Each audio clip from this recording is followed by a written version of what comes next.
Welcome to the Socialette podcast, where we empower you with the marketing know-how you need to create the business of your dreams. I'm your host, Steph Taylor, and I'm a marketing nerd, Shiraz lover, and passport stamp collector.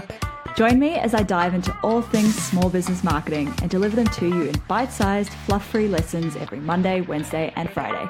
Let's get learning.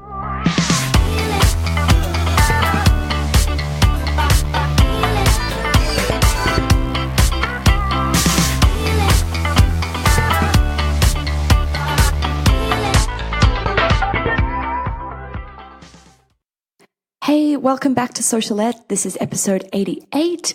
Today, I am looking at 3 big marketing mistakes that I am sick of seeing.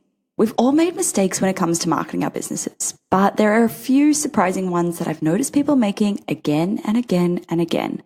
This episode, I'm looking at 3 of those in the hope that you can avoid making them yourself.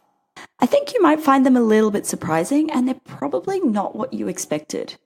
We'll get stuck in just a minute, but first, have you registered for my free masterclass yet? I'm running a free masterclass, 5 steps to your next $10,000, your content roadmap. Creating content can take a lot of time and it often falls flat. This is why I'm running the free masterclass. I'll be sharing my 5-step content marketing roadmap, and I'll also share my sanity-saving content creation strategy so you can get started with creating more content in less time and get better results. Head to stephtaylor.co/roadmap to register. That's STEPHTAYLOR.co/roadmap. One word. All right. So the first big marketing mistake that I see a lot of people making is they focus on the vanity metrics. Likes and followers, they're a nice little ego boost, but honestly, they're nothing more than a vanity metric. You can have 100,000 followers, but still be making $0 in revenue. So instead of focusing on growing your following or getting more likes, you should be spending this time trying to get actual paying customers or clients and turning them into brand advocates.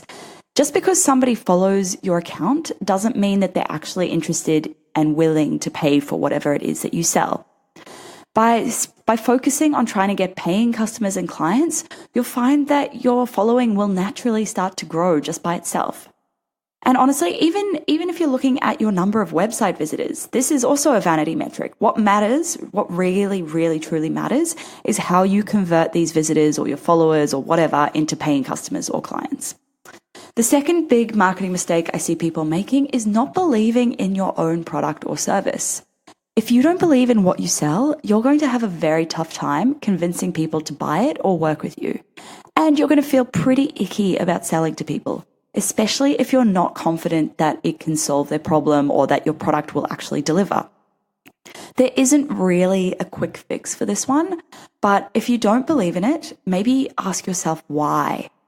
Why don't you believe in your product or your service? Is it because you don't back yourself, or is there something fundamentally wrong with whatever it is that you're selling? If it's just a case of imposter syndrome or pure self-doubt, I suggest listening to my episode a few weeks ago on dealing with self-doubt in marketing your business. But if there's something fundamentally wrong, I want you to think about how you can fix your product or service, or maybe you just need to scrap it all together and start again. Only you can answer that for yourself. The third big mistake that I see a lot of people making is ignoring what happens post-purchase.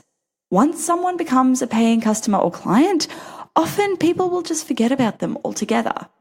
I mean, sure, the goal was to get them to buy from you and you've achieved it. But the thing is, once they've bought, this is your opportunity to make them a customer for life and make them a brand advocate. After all, word of mouth is such a powerful form of marketing, and it's free, so you really want to make the most of it. This is the part of the buyer journey where you can surprise and delight your customers or clients. Things like handwritten notes with their orders or free sample-sized products, or if you have a service-based business, things like Christmas cards and thank you gifts, these all go a long way. Make sure you also have some sort of incentive for them to share on social media, and maybe if you have a referral program or a loyalty program, just to incentivize them to tell their friends. That's it for this episode. Make sure you head to stephtaylor.co/roadmap to register for my free masterclass. It's going to be full of golden actionable tips that you can take away and implement in your business without adding 1,000,001 things to your to-do list.